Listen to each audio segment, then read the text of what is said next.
Hello everybody and welcome. In this video I'm going to show you how to fix Bluetooth pairing issues for your Voyager 6200 PC.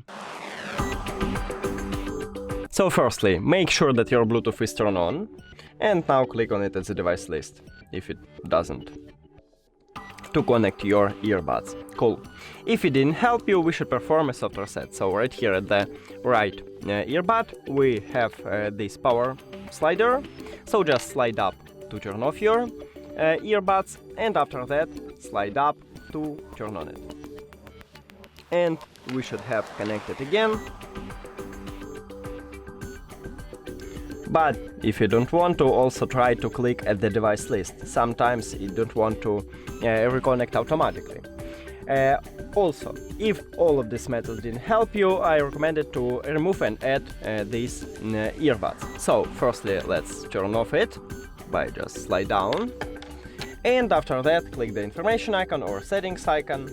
Forget this device, forget device. Also, if you have Android device, click pair new device, and after that slide up this power button and hold until this LED light start flashing red and blue.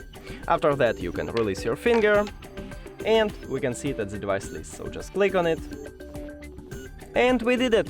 Thank you for watching this video. If you found it helpful, please consider subscribing to the channel and leave the like on the video. It's really important to us. See you later!